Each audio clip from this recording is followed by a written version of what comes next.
Excellent. Hello, everybody, and welcome to episode 26 of Controllers and Coffee. Wow. I'm Elliot Porter. I am joined, as always, by the wonderful Kat Gerritsen. Hey, Kat. Yo. Hey, Kat, do you like video games? Ooh, yeah, I do. Yeah, I do. What a response. Same. I love video games, and I think people, if they also like video games, would really love this show. So Yeah. I just want to tell them all that we have a Twitter and that they should go and follow said Twitter at ControllersPod. And I think That's a good idea. It would change their life. I think it's a good idea. Especially if they like video games. Exactly.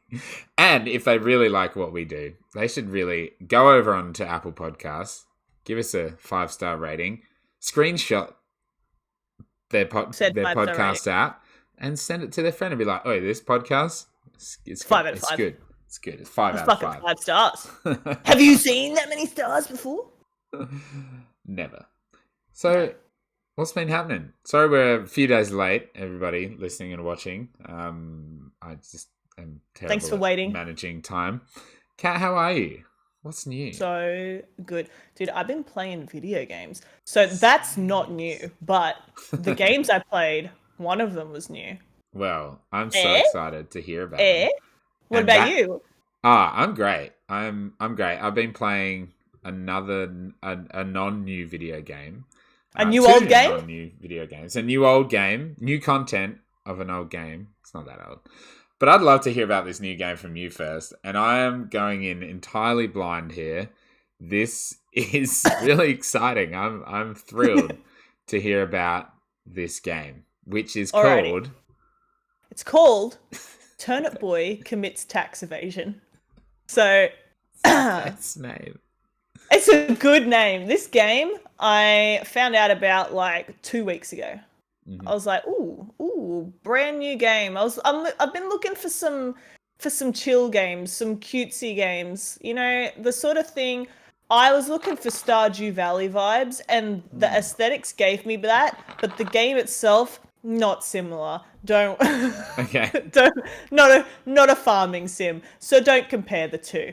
Now this game is by a studio called Snoozy Kazoo. And as far as I can tell, it is literally the only thing they've ever made. So, good for them, because it's a banger of a game. Mm-hmm. So, I got this game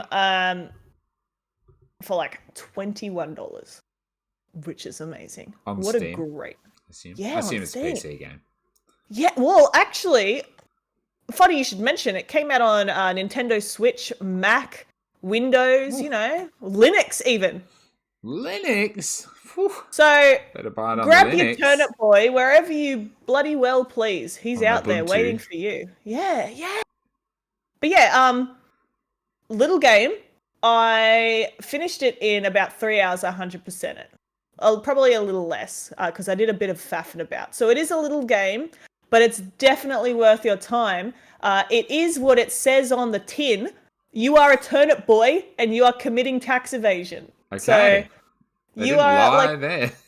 There's no lies. You're like the cutest, tiny little pixel turnip man, and everyone in the game also thinks you're fucking adorable too. So they let you get away with tax evasion and more.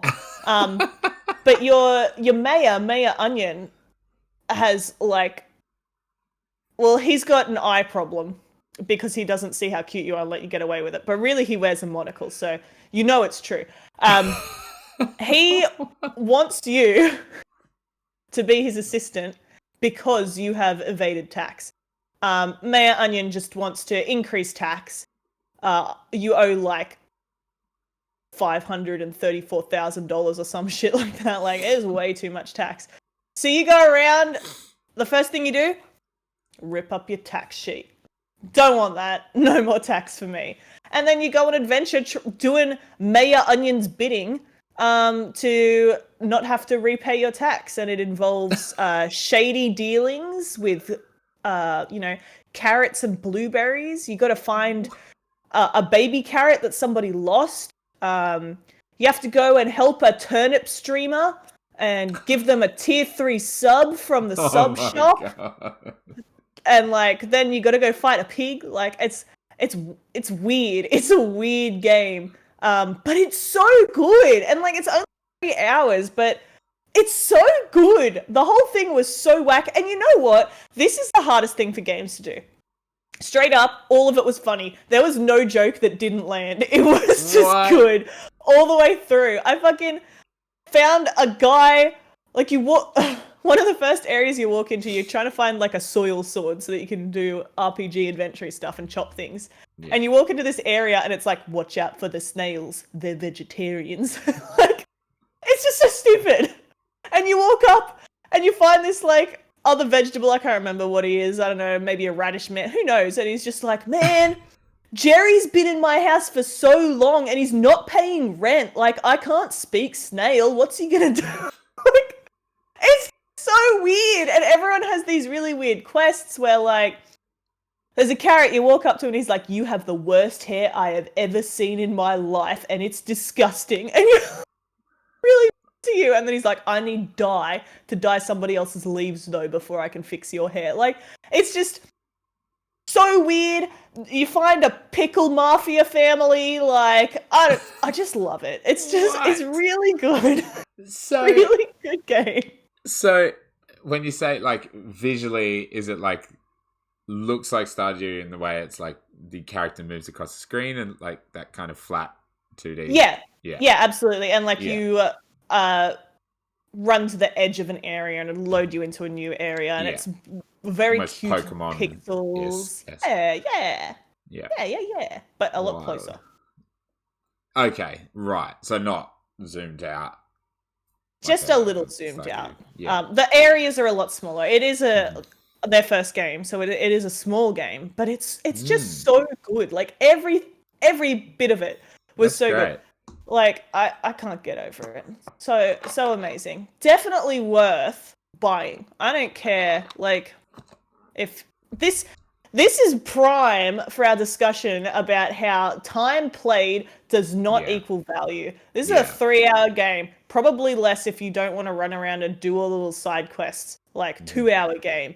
Fucking amazing. Such a good game. Definitely worth $20. Like, that's mad. So good. I loved it. Fuck yeah. Amazing. I might have to check it out. It's so good. It's so good. It's also the greatest name of a right? of all time. Like, it's just really cute. I love it. And like the first quests that you're doing, you're like stealing watering cans, trying to move messages between people, but as soon as someone gives you a paper, you just can't help but fucking rip it up. So sorry, somebody's love letter. I just tore it to shreds. And they're like, why'd you do that? Wow. It's so good. Nice. Such a good game. That's awesome. And also talks about the impacts of human society on the world at large and how we are destroying our planet and ourselves and the ramifications of that. So there you go. Wow. Just in with the whole turnip boy thing. It's just a layer underneath, you know. You'll find it in there. A commentary hilarious. On life, on modern day life. So it's pretty good. Nice. Sick. It's really good. Real quick before we get on to your second game, because I'm very interested to hear about that from your perspective. I started Empire of Sin this week. Yeah, how is it? On Game Pass. It's cool. It's really cool. It's one of those, like, it's a, XCOM-like game. But it's one of those kind of games where when you load in, you have to choose from, like, I don't know, like maybe 10 or 12 different like bosses, like for your, you're choosing like, the mafia or the, Irish mob or this person or the French or the blah, blah, blah. And like, it's like your stat bonuses and then has like what your boss special move is going to be. And it's like when you've not touched the game, it's so hard to be like, oh yeah, I want the one that gives me 20% less chance of like a rival gang come, or like, you get 20% less cost on brothels or something like that. And it's like, Yeah, I you're don't like, really what know. does the brothel mean for me? I don't know what that translates. So I've read them for like 15 minutes, and I was like, I just don't know. So I went with the with one with a cool boss move. I think it's some What's French your bonus though? mob. I can't even remember what it is now, and I What's haven't the boss I move haven't then? Come unlocked it on. yet. I haven't unlocked Oh. it yet. I think Oh. she marks a whole bunch of targets, and then all your people attack them. And she Oh, just that's kinda nice. stands back, which is cool. But yeah, I did like the opening few missions, and I don't know if it's the same with every one, but you're like in a cab at the start in a little, cutscene, and the cab driver's like, "Oh, you've helped me out before, and I need some help with this." And you go in and you like take over this gang, Well, yeah. the Gang mine. meat packers or some shit, and I'm really packing some meat, if you know what I mean. That's me on the and yeah, daily. just essentially you come in, you take out their like speakeasy, and you take over their distillery, and you kill the boss and you take over. So I assume it's the same for each faction. Yeah, it's really cool. It's very much like XCOM. Like you have like Overwatch, which is in like every single what are they called? Turn-based tactical game. It's like they have hunkered down as like one of the moves, which is in every turn-based tactical game. It's very cool. It's very similar to Gears Tactics and XCOM, and it's cool. Hey. But it's obviously set in 1920 New York, so it's like speakeasies and I love the speakeasy. just gang warfare. It's really cool. And then you have a sit down with the boss of the place that you're like fucking over, and he's like, threatens you, and you can like respond to him in one of two ways. So I was just like pulled my gun on him. Fuck you, no. mate. I'm taking your distillery by force. So I'm definitely going to keep playing it. Nice. It's pretty groovy. I'm digging it. Amazing. Your other game one question actually I was going to ask. Turnip Boy, did you play that on stream or just off stream? I did play it on stream. It was a nice quick one. A Friday morning. Nice. The literal only slot of time I have for if I have something I want to do, like impromptu, Friday morning. In it went. It was just so good. Let me just say, it was so good. Like I don't know, something about it was just so impeccably charming. Like I don't know, I love it. Charming games are great. I think So that's why I good. love Narita Boy so much, because it was just so charming. Listened to a podcast and they said they didn't like the Rest in Force thing, and I just wanted to fucking never listen to that podcast ever Rest again. in Force! Yeah, what the dum-dums? That was the coolest opinion is fucking that? death screen I've ever seen in my entire life. And they're like, no, well, I thought it kind of ruined the momentum of the game. I was like, you fucking die. You're dead to me. You're a fucking dumb dead to idiot. me. It continues the momentum of the game because now you're fucking riled up to start again. Rest! Exactly. It was so good. So glad we feel the same way. All right. You have been playing Disco Elysium. Director's Cut? Yeah, last time I just told you I was going to play it, right? Yeah. Oh we my spoke god. about it offline a little bit, but yeah. Yeah. Let me tell you. Wow. My brain is pea-sized. Like, Jesus Christ. So when you get into the game, right, you can choose like one of three stereotypes that you start your character as, or you can choose your own stats, which I decided to do. So you've got like your physical, your psyche, your motorics, they call it, and your smarts. So your like psyche, maybe your psyche is your smarts. No, there's something else. Smarts is not the right word, but obviously you've got your intelligence. Your psyche is like your emotional abilities. Then you've got your strength, and your motorics is like your functionality. So you got to choose what stats you want in each, and like all of the base ones are like 1, 2, 4, and 5. So you've got 2 things that you're shit at and 2 things that you're good at. So I was like, okay, I'll do the same thing because I want to experience being absolutely rotten at everything. So I put all of my stats, like my highest stat is the emotional one. And then once you do that, you go to the next page, and each of the 4 main thingies, what are they called? Stats. Attributes. Yeah. Yeah, attributes, perfect. Has 5 like it has 5 characters for each attribute. And you have to pick a character that you are attuned with. But the characters are internal characters. Yeah. So you've got like authority and shit like that. So you're better at authority and like pushing people to do things. So there's 20 fucking of these characters. I picked one called in a ocean or some shit like that. Let me look it up. I've seen a little bit of this in Inland Empire. Oh my god. What? That's the one I chose. Inland Empire, which is a psyche skill for like your hunches and your gut feelings. And oh, I lost you. I'm lost. I've been lost.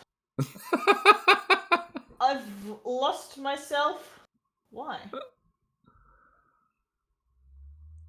Phone dead? Died? No, it's connected. Oh. It says please connect to like the Wi-Fi, but I'm on it, like the same Wi-Fi as your motherfucker. You up. Lovely. Inland Empire, yeah. Inland Empire, which is a psychic skill for your fucking hunches and your gut feelings, and allows me to talk to inanimate objects. I picked that one. Which means that my Thai is talking to me all the time. Oh my god. Which is great. What? And like I got to talk to a mailbox and it gave me some stats and shit like that, which is also great. Oh my god. But let me tell you, dude, like each of those characters, that 20 that I was talking about, all of them are voiced. And all of them fucking talk to you still, even if you're not fucking high in their stat. Oh, what? So the voice acting, phenomenal, by the way. Really great voice acting. But fuck is there a lot of it. Holy shit. Like, sometimes like I feel like I'm just sitting here for a straight hour just listening to people talk. There are some sections where I had to talk to a character yesterday called Joyce, and she was supposed to tell me about the world because I needed to learn more about the world because I've forgotten everything, right? Obviously, because I'm a character in this world that I don't know anything about. You pick a choice and it opens up like 12 other choices. And each of those you have to go through with like 16 steps. So I'm just like literally hammering, like pressing the next, like I don't fucking care about Revachol. I don't care about the city that's across the water. I don't fucking give a shit about the police station. Like I'm just like skipping through it just so I can earn the XP for talking to her and get those options out of the way to open up new options to talk to her, because you have to go through so many conversation trees, and then when you go to like do a skill, they're like, oh, you talked to Joyce about the police station, so +1 to your fucking chance, bitch. Oh, like God. Holy shit, the game is like, it's so much. The first time that I played it, so I've played it I think 3 times on stream now, maybe 4. No, 3 4, I don't know. The first time I played it, I was like, man, I don't know. Like, holy shit. That was so much talking. What the fuck? And like, the game has time limits and things like that. Like, people are only here at this time. You gotta pay the rent by fucking 9 o'clock, but you've got no money. You gotta fucking pick up bottles and sell them for 5 cents or some shit. Like, how am I gonna earn money when it costs $20 to have a room for the night, but the first night it costs $100 and bottles cost 10 cents? There's not that many bottles on the floor! Like, it's nuts. And so the first night, I was like, after I played it, I was like, I don't know if I want to keep playing this, but I stuck it through. and I played for the second night. And I'll tell you, by the end of the second night, I was like, I just want to play this game. I just want to play it. Oh, man. Like, I love this game. And I was like, I started watching other people's streams, but only the start of the game because I didn't want to spoil anything, you know? That's amazing. So, like, just watch the same thing over and over again. But, like, now I'm really loving it because you're investigating a murder, right? And I'm doing this investigating. One side point. I fucking hate this character, dude, because I don't want to do anything that he's saying. He's a right asshole and a dumb idiot. Yeah, right? Right. He's never got the option that I want to say. Like, right. Like, it's like, I don't want to say that shit. I don't want to be rude. So I'm ended up being just this rude dickhead. But then, like, I was investigating the body and I was doing this. Finally got the body out of the tree. It was there for... The game starts once the body's been in the tree for like a whole week. So it was in there for like 8 days. I just left it rotting up there like a real dickhead. So finally got it out of the tree and started doing the like field autopsy, which is disgusting. They talk about how you open his jaw and all this like dead mucus rises up out of his throat and it starts like spilling out of his mouth. And, like, his tongue is like a wet bauble and, like, it's like a slug and, like, it's really descriptive, which is so good, but, like, bleh! And I'm like... Sorry. Is the narration... Is it narrated? Or... Yeah, all of it. Everything is narrated. Holy shit. Everything, except for your lines, which you click on, obviously, but everything else is narrated. Yeah. And he's like, the slug-like tongue... No, his voice is way better than mine, but, like... It's rough. And holy like, shit. But I'm investigating this body. I'm like, something's not right here. Like, oh no, I don't know it. And then it comes up with the check. I've got 3% to pass the check. But I just spent 40 minutes in an autopsy for this body and I can't leave before I do the check to scum. So I just checked it and failed. And I was like, no, I know there's something wrong with this. I know my investigation is not good. So you know what I did? I picked up that dead, rotting body that had been there for 8 days. I broke into a basement, turned on a giant bear-shaped fridge that I found, and shoved the body in there so that I could do another autopsy later when I had more skills. Like, and you know what? I found what was wrong with that body.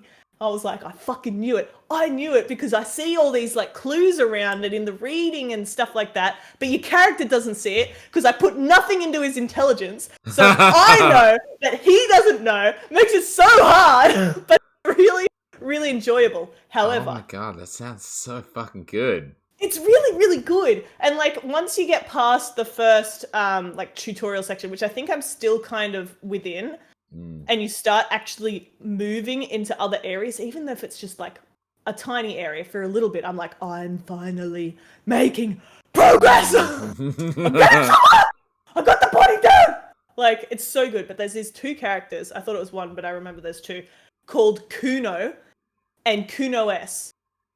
And they are the roughest, they're kids, roughest characters ever. Like, they will not stop dropping C-bombs, F-bombs, like, no matter what, they're just like, I don't mean F-bombs like fuck, I mean like slurs, like, they're just like, boom, boom, boom, and there's a huge, like, race thing going on, like, this other, like, there's, like, race superiority and all that sort of shit going on, but these two kids are so rough, talking about it, like, they're on, like, all the drugs and, like, all the shit, and, like, it is holy so rough. Shit.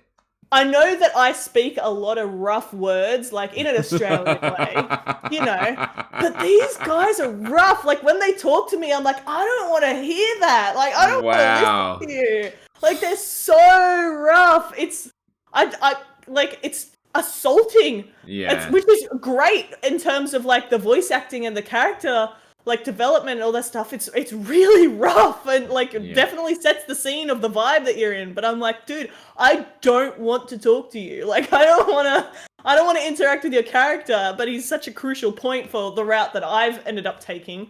But man, what a game. Wowee. Like, Jesus. Also, there's Twitch integration, which is really good. Yeah. Because I'm really bad at making choices in these types of games, and there's lots of things to say, especially when you get to a thing where they're like, hey, do you want to do this job for me? And like, it's sketchy and you can reply different ways, whatever. And also because all his replies are arse. Like, this guy's a dickhead. I'm always trying to pick the nice shit because I don't want to be mean to anyone in a video game. Yeah. But the integration allows your Twitch viewers to vote on what you say, and you don't have to pick that, but I do. I just let them vote and choose that instead. Nice. And So also it's like majority rules. Yeah, it gives you percentage under each option, and yeah, you don't have to pick that. It just tells you what they want, but I will pick that because that's so makes me feel better about the decision not being mine. Yes, yeah. You're like, I didn't do this. Hands up. I didn't know it's all your fault, you fucking bitches. But the other option that there is for the Twitch integration is they can momentarily or temporarily change your stats to be better or worse and like swap your stats around. So while you're doing a check, it can be changed, sort of thing. I haven't used that really, mostly just the decision one because I'm bad at making decisions. But it's so good. Like, some moments are so funny. I tried to tell the fucking guy who's like that runs the hotel whose room I fucked up. I tried to tell him to eat shit. I was like, I didn't want to pay what he wanted me to pay. So I clicked on that option. I told him, I didn't want to pay. And he was like, you have to pay. So I clicked on sneak away, right? And I failed. So instead, I took like 2 steps back sneakily. Then I fucking bolted to the side, jumped, turned around, gave him 2 fingers as I was flying through the air, and crashed into a lady in a wheelchair. It's just, sometimes failing is the good thing. Like, sometimes, like, that was good because it was funny. But sometimes failing actually gives you a benefit as well. So you don't know if you want to fail or succeed. Like, the game is so good, but so wordy. Like I think that's the kind of game it's hard. I would actually really like. Yeah, I think you would really like it. Because is there no combat? Is it all dialogue? Yeah, well, I punched a guy, but it was chance, Yeah, it was a check. Dialogue like a and check. Exactly, yeah.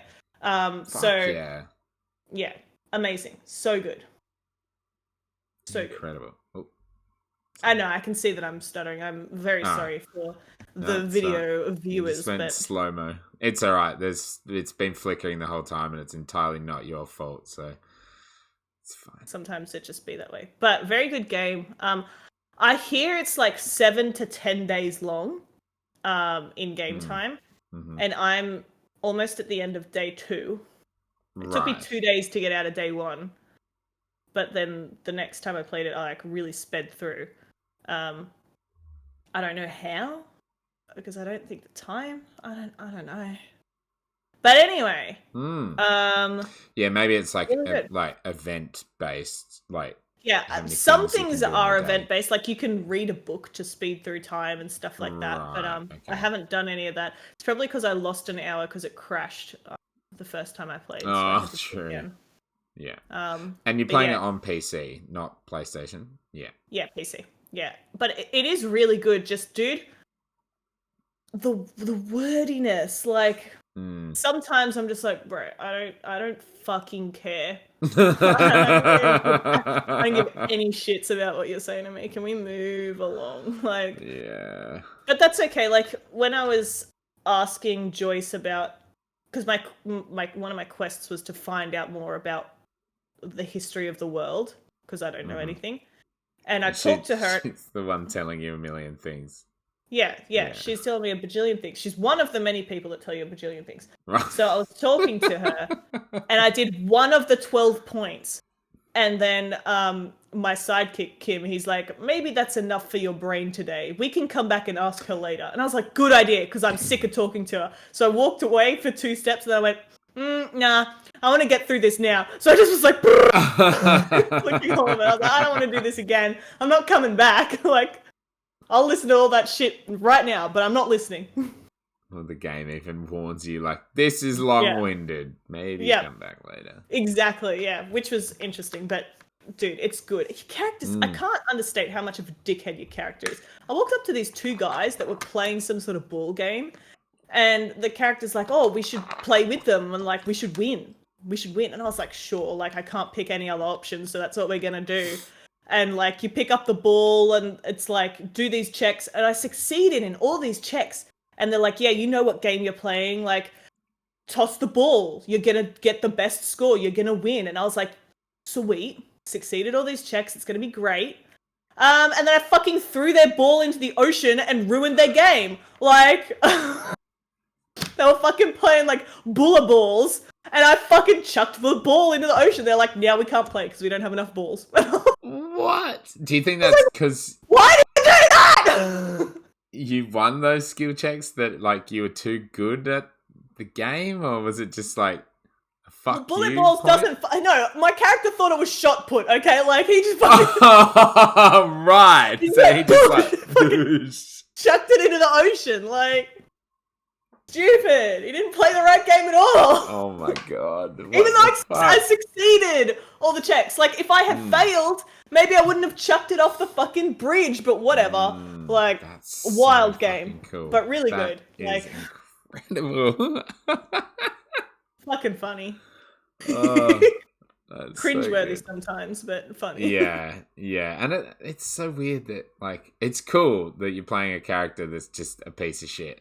Yeah. Because most games you either they're a blank slate or like they're really like likable or something like that. And like for an RPG to just be like, oh, this person is a fucking piece of shit is Person great. is a dickhead. Like, I'm fucking one of my inner voices all the time is like, every time someone mentions a drink, he's like, or you do something, he's like, now's a good time for some alcohol. And this other one's like, comes in when you're talking to people and they're like, what about meth? Let's get some meth. And you're just like, no, I don't want meth. Like, What? and I became a communist. So that was cool. Yeah, like one of yeah. your inner thoughts is just thinking, they're like, man, communism sounds good. And I was like, okay.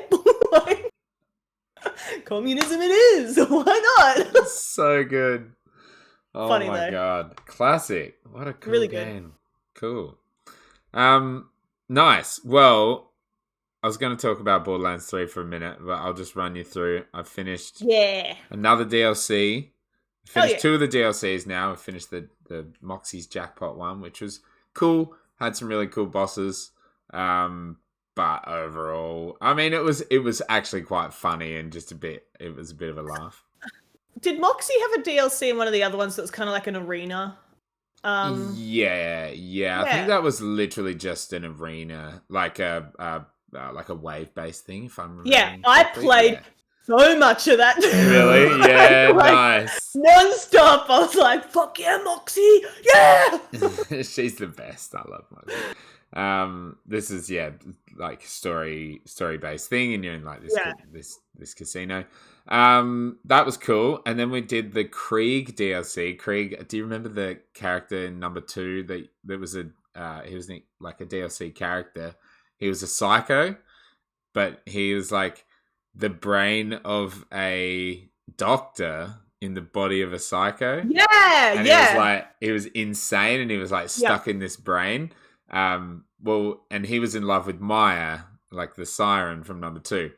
Well, this DLC is like in his mind, and it's fucking wild. And it's like the sane Krieg and the insane Krieg are like two different. Like there's a blue character and a red character in his mind, and they're like leading you through. And it's like it's really like sad because spoilers for Borderlands 3, Maya dies.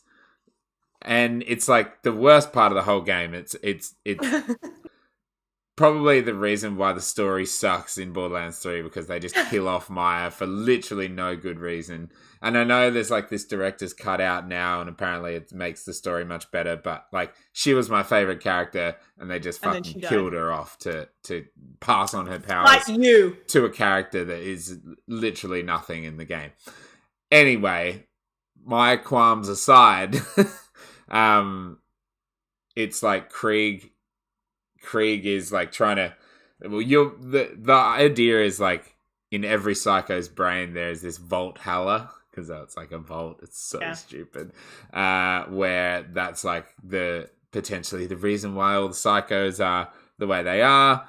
Anyway, that's kind of not even the main thing. The main thing is just you're going through Krieg's mind and dealing with like what happened to him and how he got like tortured into becoming a psycho, and how he's in love with like Maya, and she's the only one who ever like really cared about him. Sorry, my phone's just fucking going off. She was the only one that really like just understood him and stuff, even though he was a complete fucking nutcase. And it's like got these really emotional parts, but then also like Krieg is the funniest, most insane character that's ever been in Borderlands. And it's just like this weird juxtaposition going on. But it was cool. It was super fun. Super sad at the end of it as well. I had this real sad ending, and it was like, oh my god. How long is it? I think that was probably when we started, maybe 4 or 5 hours. That's pretty I think good. we did most of it as well. Plus, we're playing on True Vault Hunter mode and like Mayhem level 3, so it's a bit harder than it would be if we were playing it in the like normal mode. But oh my god, my character is just like decked out. Super speedy fireman still, like. Oh yeah, so speedy. And I unlocked this fucking legendary pistol that just shreds everybody, and it like shoots like 4 bullets at a time, and it's corrosive, so it's really it's effective against armor mostly, and in the Krieg DLC you fight a lot of robots because there's like Hyperion loader bots, and it just you watch their health just like go zoom. It's so satisfying. Oh my god, it's the best. So yeah, that's been amazing. So we're going to start the Love Guns and Tentacles, I think the next DLC is called, and it's hentai DLC. Yeah. That's the one. And it's like the gay couple, Hammerlock and whatever the other guy's name is, like their wedding. But like, there's, I'm going to guess chaos ensues. There's so tentacles. It should be great. I can't wait. Tentacles. Amazing. Yes. So I'll keep you updated. It's just so much fun. It's so good. Fun. So much loot. Beautiful. All right. Well, we were thinking when we started this podcast plan that like we're not going to have much to talk about. It's only been 37 minutes. Okay. That's fine. So we've only got news left. We do have news left. Let's talk about how shit the Oscars are. So shit. Like, Jesus Christ. Like, forget about the Oscars. Or as Joseph Farris said, the guy who made It Takes Two. Fuck the Oscars, man. Fuck the Oscars. Fuck the Oscars. So good. How did he know? Fucking fortune teller. So good. So Benji Sales at Benji Sales on Twitter. Oh my god. Ah.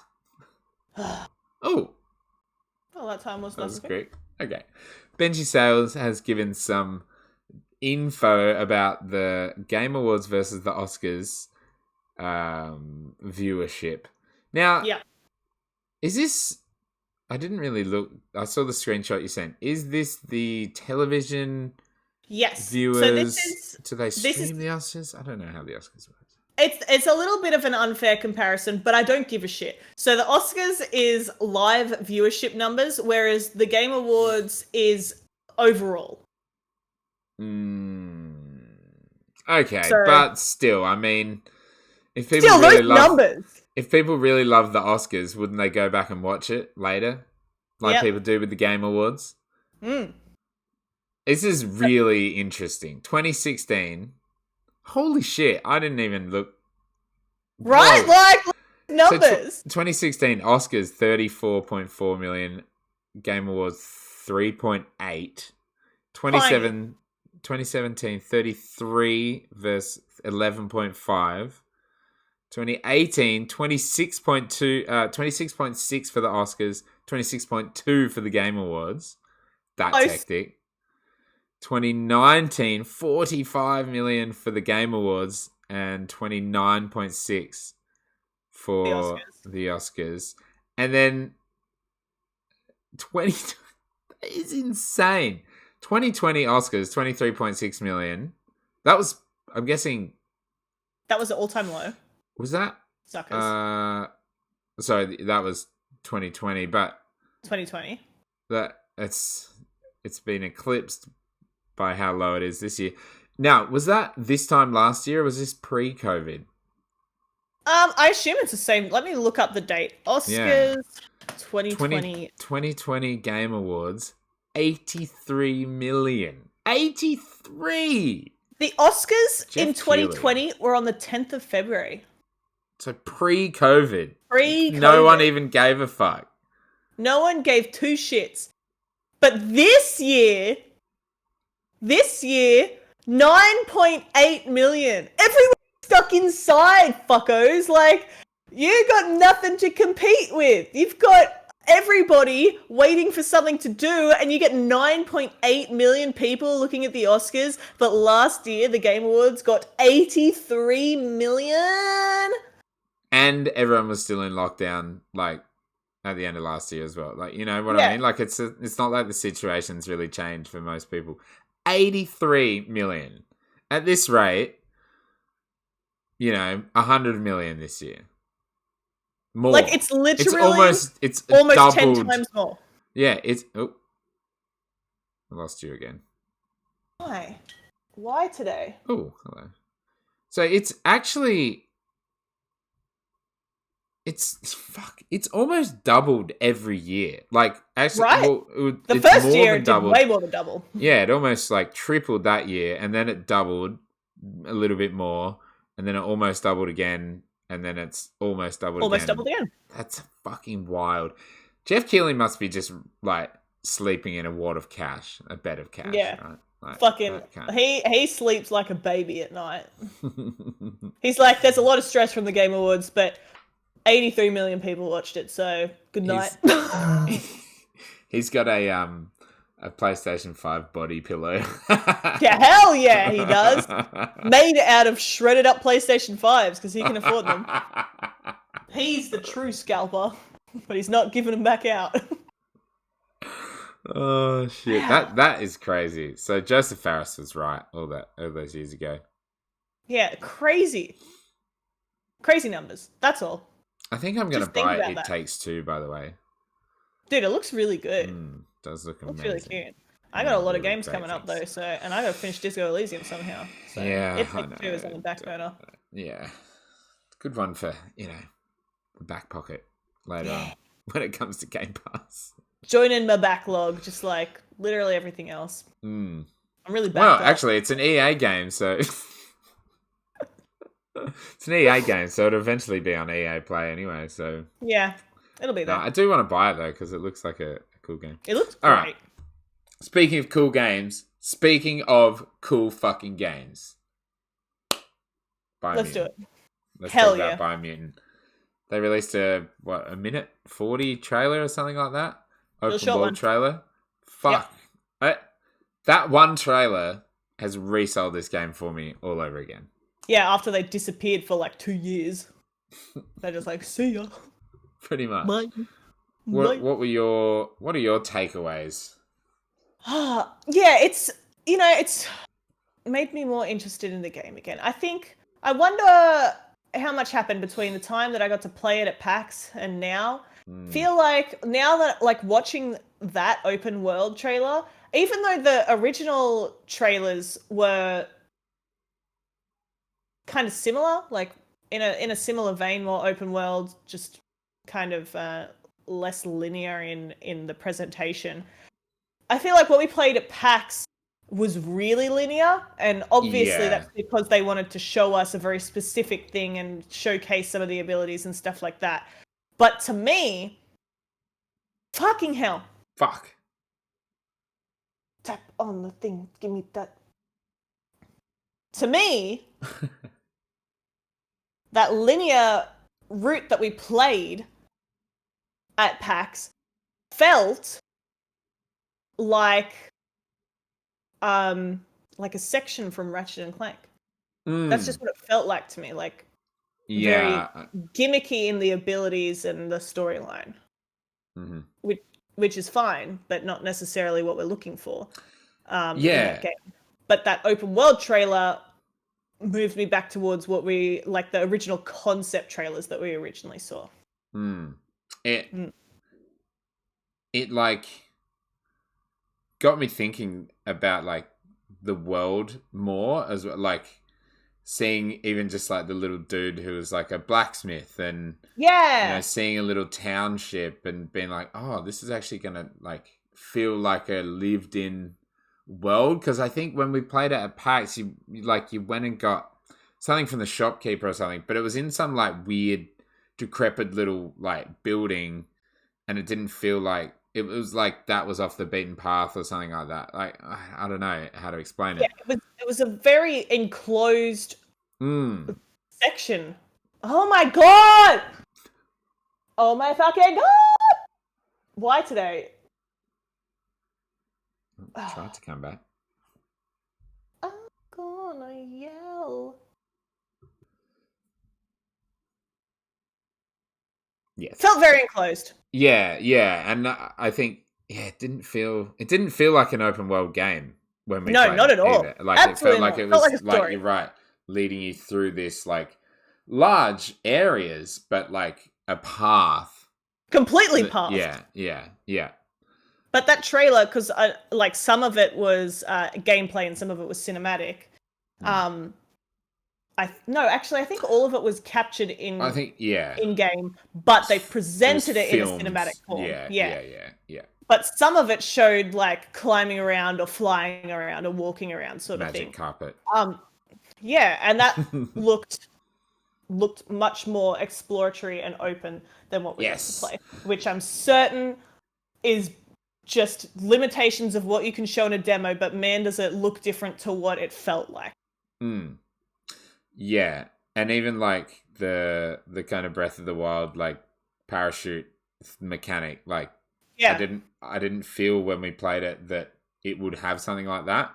Yeah, it felt like you were using those bubbles specifically to allow you to like jump higher and stuff like that, whereas here it feels like you can kind of get anywhere. Like exactly. That's exactly what I'm thinking. Like instead, right now with that new trailer, they've presented like an open world where you can get different abilities to allow you to do whatever whenever you want. Whereas what we played said, you go here, we give you the bubble snot ability. Then you go forward and we give you the next ability that you need. Then you go forward and we give you the next ability that you need, which is like a Crash Bandicoot style, like power up sort of thing. Yeah. Really different to open world.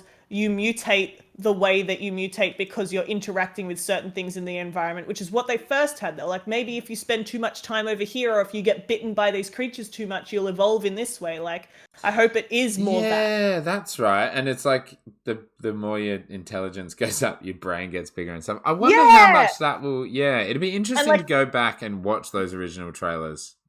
And, like, the more you're in the cold, the more used to it you become. Yeah. So then what happens if you go to the desert after that? You're fucking going to overheat? Like, I hope that's the sort of stuff that we get to experience and not you need a mutant bubble here. Emergent systems.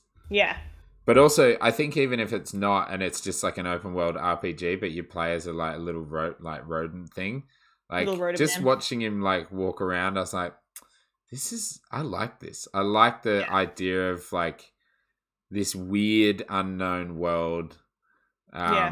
Post-apocalyptic, but not gross. Like, kind of like nature has taken over, which that's much more interesting in my opinion. Yeah, and it's kind of like acidic nature, you know, like it's like nuclear fallout has caused an overabundance of wild shit. Like, I'm so excited. And also the snow area like looks incredible. I didn't expect that. I didn't like. I don't know. I think this game gives off these like tropical vibes. Yeah, I don't think they've shown it. They've shown a lot of grasslands and all that sort of stuff. Like, but no snow. So I was surprised as well, which has got me thinking about desert area. Like, I love it when games give you all the biomes. I'm all about that. It's the best. Like, that's something that Horizon Zero Dawn did really well. Was like you go out from the the almost alpine area where you started. Yeah, maybe a little bit too much snow, but you did get into that area where it just opens up and it's like open desert, and it was like, Yeah, oh, and then you this got is like sick. Oasis section. Yeah, Oh, I yeah, I did loved like that bit of that. the game. Oh, Yeah. beautiful, stunning. Get rid of the snow. Just give me a um, little bit of snow. It's probably my least favorite biome. I mean, I like to yeah, go oh, there, me but too. I only want it to be Yeah, small. yeah, it is my least favorite biome as well. I'm like, do we have to do an ice planet in Mass Effect Andromeda? Like, was that necessary? I've had enough of ice planets. Kind of be small. Kind of be a rock, like just a ice asteroid that I land on for a little bit. Just mine a little bit. The mounts, vehicles, and like all that shit. Fucking pretty mind blowing. Yeah, Like the what? robot horse. I didn't I expect there to loved be him. like a really detailed robot horse.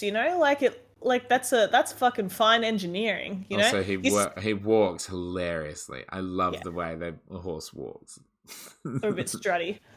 Just like you see the things like the hand robot and the big robot that he gets in, and they're very like cartoonish robots, big plates and big screws, that sort of thing. And then that horse is just not that way.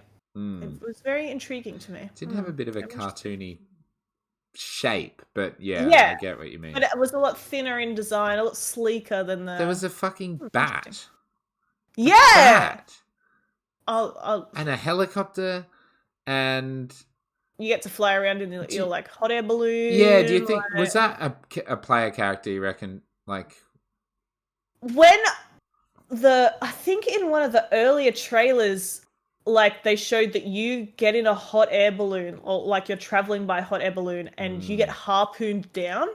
And they like pop your balloon and rip you down. So it might be like a method of transport, like a story portion or something. I don't know. And I might be completely wrong. I might be thinking of something else entirely. But I do remember seeing that before. Whether or not you get to spend a lot of directed time in there is something else. Also, apparently it went from like 35,000 lines of dialogue to 250,000 lines of dialogue in the last 2 years. So I think that bodes well for a deeper game and more story, and I'm all about it. Absolutely. I'm really excited. What date does it come out? The 25th of May, I'm pretty sure. Like right at the end. Also, what the fuck was that weird tree root thing everywhere? Yeah, I don't know if that's supposed to be like some poison or if it's like it helps you gate the areas, maybe. Like maybe. I don't know.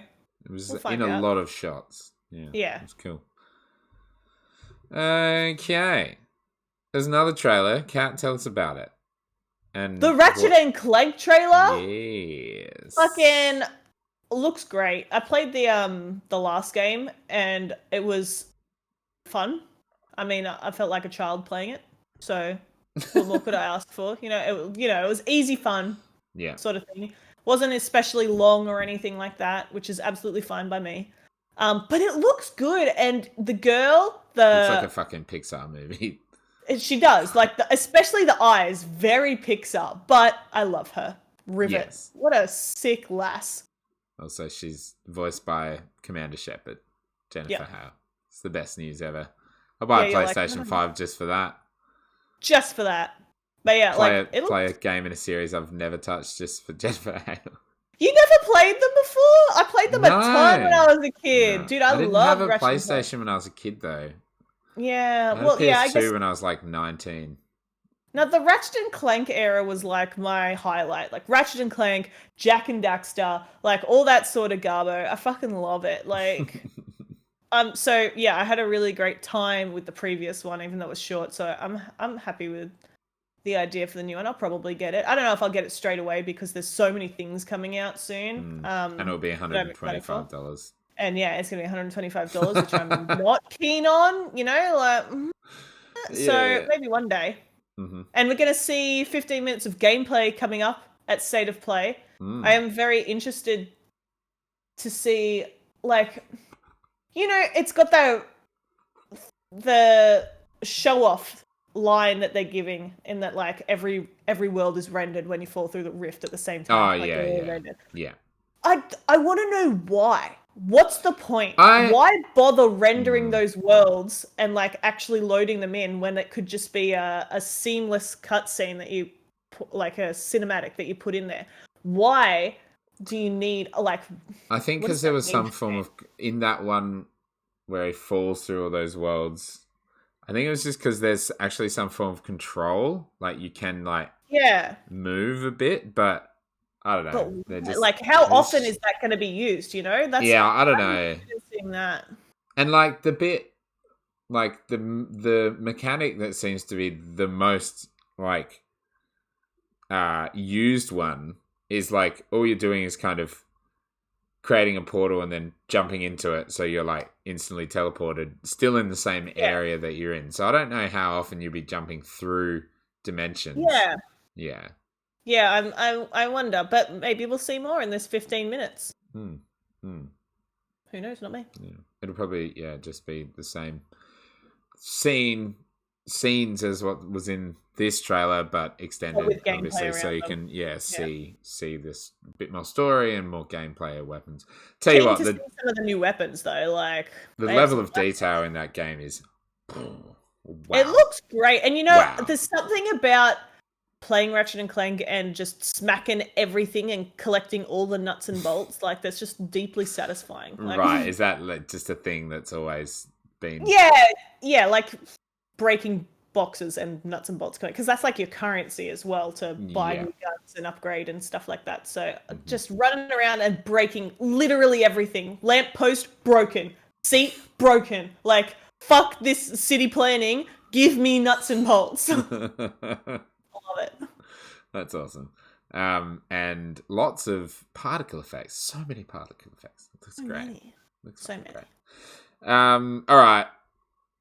Let's dare to dream. Let's dare to dream. Tell the people what we're talking about. Links in the description. We talk about a moment that we've all been waiting for, and I don't care if you haven't been waiting, because I have been, and therefore it's important to everybody. Like, this is something that has been coming for so long, and it might still be coming after this event, but I believe it can happen and not disappoint me once more. We have Bandai Namco heading to E3. They're going to have a slot. And you know what's going to be there? Elden Ring. It's going to be there. It's going to be there. It's going to have to be there. They've got like 3 things in production. It has to be there. Like, they've got 3 Imagine. games. Opens the Xbox show. Please. I don't care which show you open. Give me Elden Ring. It's been too long. My dreams were for it to come out in April. It's fucking the end of April. It's not. My dreams are shattered, so I'm moving on to new dreams. I've slept some more, and I've come up with some new neural pathways. And now, Elden Ring at E3. I just want to see it. It's got to. Is it coming out at the end of the year? I don't know. Like, weird time for FromSoft. Normally they release at the start of the year. So maybe it's a 2022 special. But I would prefer it to come out this year, even if it is unlike their regular release schedule. Show it at E3 and let me enjoy that fucking bad boy. We stuff in like February. Like the fucking leaked trailer shit of like absolute like literal like 140 pixels, like, and it's like give me something. It's gotta be. It's gotta be. It won most anticipated game at the Game Awards for 83 million viewers. And it's also like, I know it's not even been 2 years, and some games are shown and then not talked about, but like, but not FromSoft games. No, they're exactly. Shown and released. They're teased, shown, released. Does it faster? What's this bullshit? Like, dude, George is really getting on my nerves. Like, I have no respect for that man. Just blame George. I'm completely blaming George. I don't care what he says. or what anyone else says. George. Also, a little bit of a sidebar here, but about George. Hired in. He was hired in. I read this in an article or somewhere. I don't know. It could be wrong, I guess. But they say he was hired in to not create the lore of the game that you're going to see, but the lore of the history behind the game that you're going to see. So what's happened in the past that therefore influences the game, as fucking many games do have a past history that influences the game, like fucking Disco Elysium that I read way too much about their fucking rights and civil wars and all this shit. I don't know, because I didn't read it. Yeah, they're from Estonia, I think, so it's like fucking... It's a lot of Eastern shit, Bloc, yeah. But... Microsoft is already so fucking good at that. Like, all of their games are, like, steeped in lore that no longer exists, and you have to piece together things from fucking artifacts of clothing and rocks you find on the ground, and this statue looks slightly like this statue over here, and, you know, this architecture matches the architecture underground 500 fucking miles away, and you got to piece that together and be like, this guy was over here, and this is this person's child. Like, the past is literally the whole game, because, like, there is no fucking now. The fucking now is rocks and turds, and you're trying to beat the shit out of people in it, and all you get to learn about is what happened before. Through, like, rhymes and fucking... Like, why do we need George to write what happened before? You're so fucking good at it. Like, we don't need a novel of fucking past kings and queens. You already do that good shit, my dudes. I don't fucking care what George thinks. Like, that's all I wanted to say. We don't need George, and he's fucked it up, so... I haven't played the game, but it's all George's fault. The game's probably going to be great, because FromSoft are working on it, and they have done no wrong thus far. But... True. You know I have strong opinions, and I just got to get them out sometimes. I love that, right? I'm just making a quick little time code so I can make a clip of that, because that was amazing. Look, I feel you. I blame George too, because you know what? It's easier than blaming From Software, because you know From Software have done no wrong ever. So I mean, they're doing the hard work. They're making the game. You don't see George fucking writing C++. Coding? No. Like, no. What is FromSoft, perfect track record. George, shit track record. Who am I gonna blame? It's going to George. Like, oh, fucking hell, George. What are you doing? Damn, like, it's coming. His resume is full of failures. I don't care how many times I've been burnt by the game industry. It's happening. I'm getting hyped for it. I'm getting hyped. Like, it has got to be there. You know what I really want to see at E3? Elden Ring. But you know what I really want to see?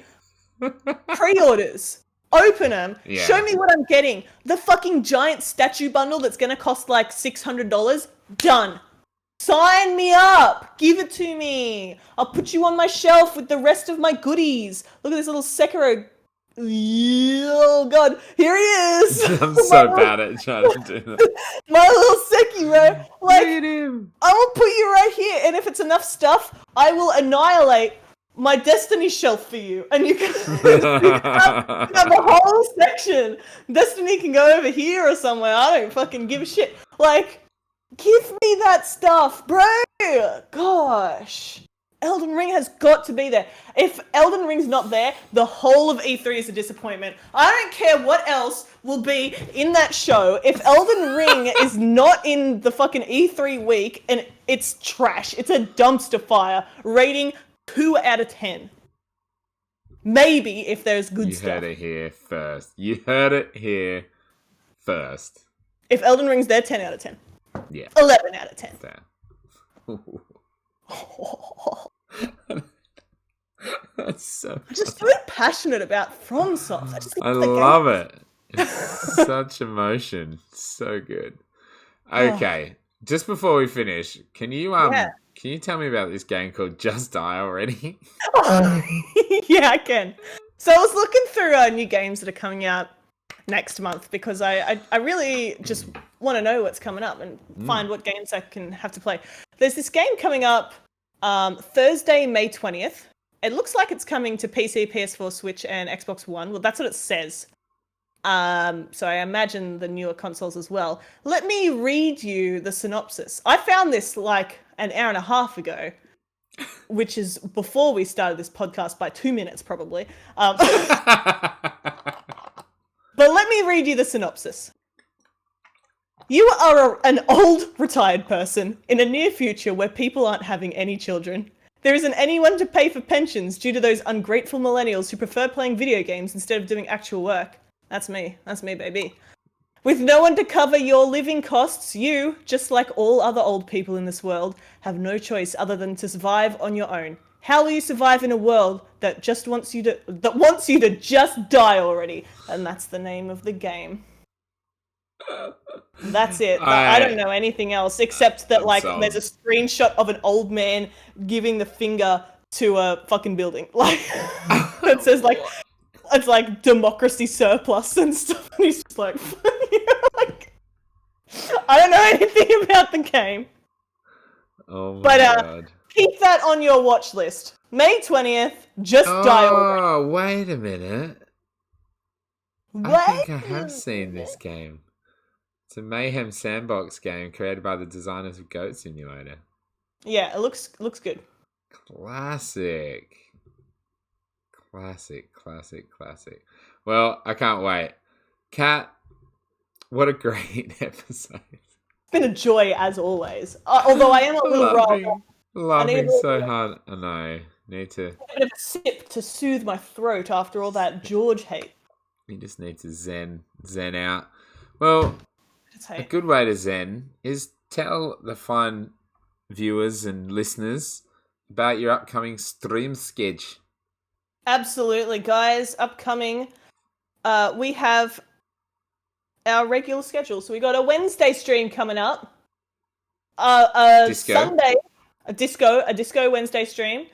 We've got a Soul Sunday. We've probably got a Disco Monday stream. We've probably got a Disco Wednesday stream. Like, there's a lot of Disco Elysium going on. Yeah, we may erase one with a Destiny stream at some point because there's new content out. I haven't played it in so long. Mm-hmm.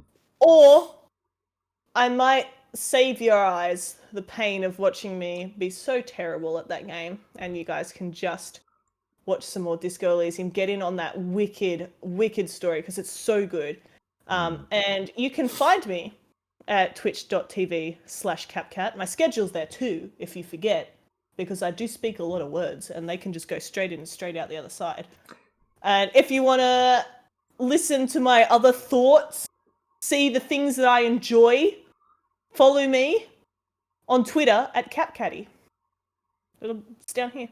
Always with the great retweets. Oh, I'm always on the retweets. So many quality retweets. I just love retweeting. Where are you in Souls now? Yeah, in Dark Souls. Dude, last time, Souls Sunday, we did a little dirty 4-hour stream. And we did so much. 4 hours. We killed Seath the Scaleless Dickface. Dead. We killed Ceaseless Discharge. Dead. Gross. We killed Fire Sage. Dead. Centipede Demon. Dead. Bed of Chaos. Dead. And Gwendolyn. Darksun Gwendolyn. Dead. 6 bosses 3 times in 4 hours. And we died to Bed of Chaos a lot because bitch is a bitch. Why 3 times? Well, because we're playing... I'm playing co-op with 2 other people, and you have to do your world, and then you have to do their world, and then you have to do their world. Oh my fucking really? Yeah. Dear yeah, God. That's how I get so much fucking souls and money. I'll level myself up. I'm so strong. Nice. Fuck yeah. That's so sick.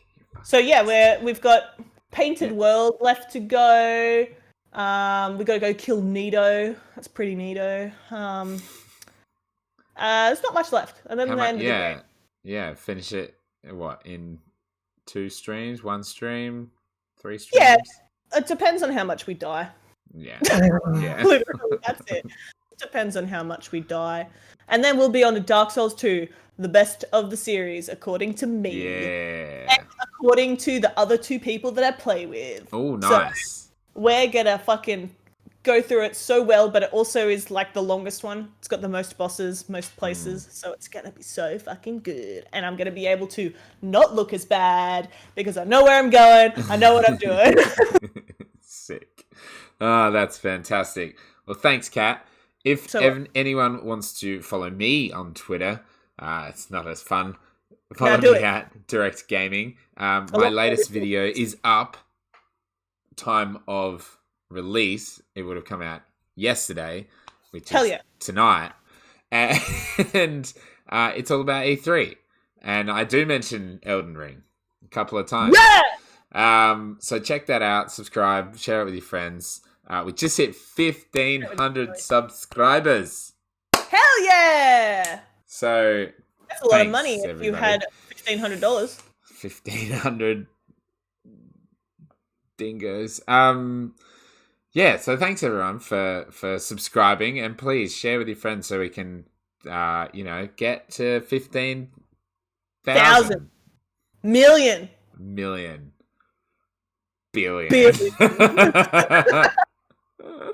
Everyone in the world creates 2 YouTube accounts, and every single person follows me. And then we'll be able to sleep well. Yeah, finally. Until then, restless.